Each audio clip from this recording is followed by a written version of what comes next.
बिस्मिल्लाहिर्रहमानिर्रहीम। Dear students of third year pol science, अस्सलाम वालेकुम। आपके सिलेबस में हमारा चैप्टर नंबर 3 इक़्तिदार आला का मैंने आपको साबका लेक्चर में शुरू करवाया था, जिसमें इक़्तिदार आला का मफ़हूम और उसकी तारीफ़ें मैंने आपको बता दी थी। आज का हमारा टॉपिक है इक़्तिदार आला की खसूसियात। इक़्तिदार आला के अंदर कौन कौन सी खसूसियात पाई जाती हैं, ये किस तरह का अख्तियार है, किस तरह की ताकत है जो रियासत के ज़रूरी अज्ज़ाए तरकीबी में एक बहुत ही लाज़मी जुज़ और लाज़मी अंसर है। तो सबसे पहली खसूसियत है मुतलिकुल अनानियत।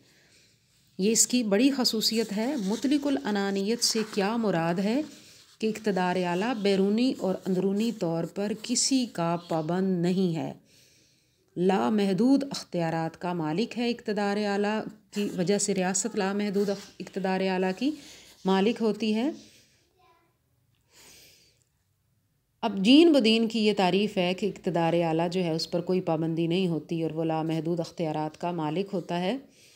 अब इससे हमें ये खसूसियत सामने आती है कि इक़्तिदार आला वो बरतर अख्तियार है जो किसी कानून का पाबंद नहीं है। रियासत के अंदर तमाम कानून साजी इक़्तिदार आला की मर्ज़ी से होती है, यानी इसकी मर्ज़ी से सारा कुछ होता है, लेकिन ये किसी कानून का पाबंद नहीं है।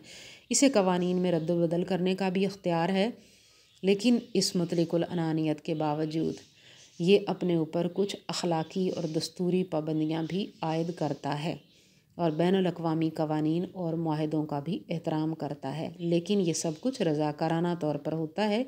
इसको जबरन ऐसा करने के लिए नहीं कहा जाता। दूसरी खसूसियत इक़्तिदार आला की है पायदारी।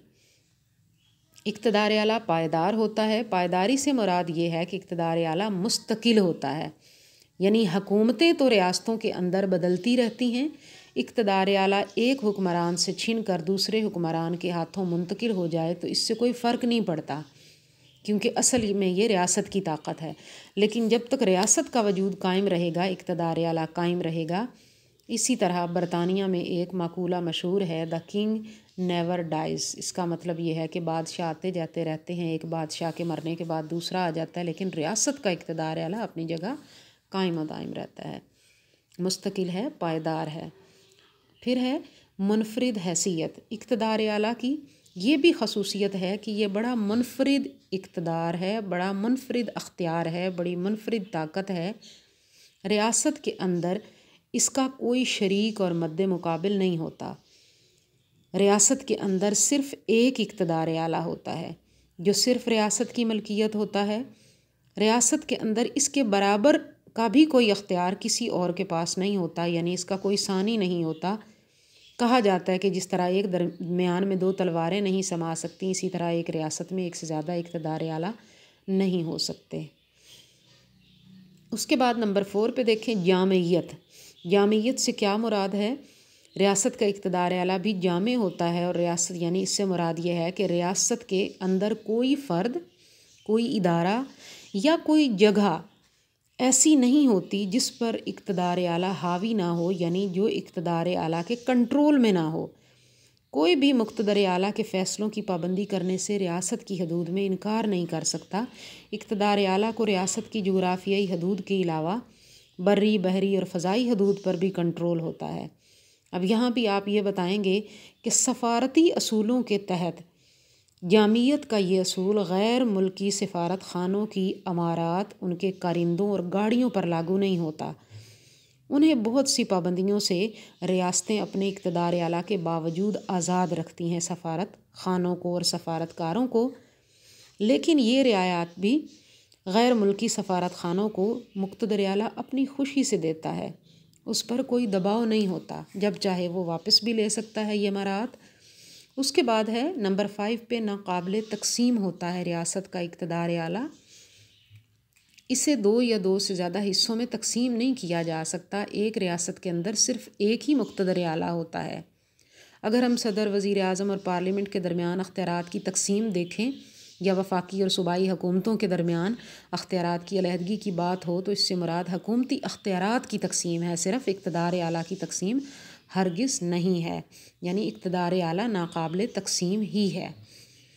इसमें अगर एक मिसाल मैं आपको दूं तो आपको समझ आ जाएगा कि अगर किसी रियासत के अंदर इक़्तिदार आला को वाकई अमली तौर पर तकसीम کر دیا جائے تو ریاست بھی تقسیم ہو جاتی ہے، جیسے 1971 میں پاکستان تقسیم ہوا اور 2 الگ الگ ریاستیں وجود میں آئیں تو یہ اقتدار اعلیٰ تقسیم ہوا، تو ریاستیں بھی تقسیم ہو گئیں، ایک ریاست سے 2 ریاستیں بن گئیں۔ پھر نمبر 6 ہے ناقابل انتقال۔ اقتدار اعلیٰ ناقابل انتقال ہوتا ہے، ایک شخص سے دوسرے شخص کو یا ایک ادارے سے دوسرے ادارے کو جو اختیارات منتقل ہوتے ہیں وہ صرف حکومت کے اختیارات ہوتے ہیں، وہ اقتدار اعلیٰ نہیں ہوتا۔ اگر ایک ریاست کا اقتدار اعلیٰ کسی حصے پر قائم نہیں رہتا تو وہ حصہ ریاست سے نکل جاتا ہے۔ اقتدار اعلیٰ ریاست کی روح ہے، اور جس طرح انسانی جسم کی تقسیم انسان کی جان کے خاتمے کا باعث بنتی ہے، اسی طرح اقتدار اعلیٰ کے منتقل کرنے سے بھی ریاست کا اپنا وجود ختم ہو جائے گا۔ اب لائبر کہتا ہے کہ اقتدار اعلیٰ کی منتقلی ایسی ہی ہے جیسے کسی درخت کو اس کی نشو و نما کا حق نہ دیا جائے، یا کوئی فرد اپنی شخصیت کسی دوسرے کو منتقل کر دے اور زندہ بھی رہے، تو یہ ممکن نہیں ہے۔ پھر نمبر 7 لاسٹ نمبر ہے ناقابل زوال ہے اقتدار اعلیٰ۔ چونکہ ریاستیں ہمیشہ قائم رہتی ہیں اور قائم رہنے کے لیے وجود میں آتی ہیں تو ان کا اقتدار اعلیٰ بھی قائم رہتا ہے اور اس کو زوال نہیں ہوتا۔ اگر کوئی ریاست اپنے کسی علاقے پر، کسی جزیرے یا حصے پر اپنا اقتدار اعلیٰ عملاً کچھ مدت کے لیے استعمال نہیں کرتی تو اس کا یہ مطلب نہیں ہے کہ وہاں پر اس کا اقتدار اعلیٰ استعمال نہ ہونے کی وجہ سے ختم ہو جائے۔ ریاست جب چاہے اپنی افواج یا پولیس کے ذریعے اس علاقے میں اپنا اثر قائم کر سکتی ہے اور اپنے اقتدار اعلیٰ کو وہاں پہ بحال کر سکتی ہے۔ اب یہ اس مثال سے آپ کو یہ چیز سمجھ آئے گی کہ بھارت نے شدید برف باری کے دنوں میں سیاچین پر قبضہ کر لیا۔ اس وقت پاکستانی افواج وہاں موجود نہیں تھیں، حالانکہ وہ پاکستان کا حصہ ہے۔ پاکستان اب اپنے علاقے کی بازیابی کے لیے کوشاں ہے، اور جو ہی اسے قبضہ واپس مل گیا پاکستان کا اقتدار اعلیٰ وہاں پہ بحال ہو جائے گا، تو اقتدار اعلیٰ ناقابل زوال ہوتا ہے۔ برطانیہ کی یہ مثال اقتدار اعلیٰ پہ صادق آتی ہے کہ بادشاہ کبھی نہیں مرتا، تو یعنی بادشاہ آتے جاتے رہتے ہیں۔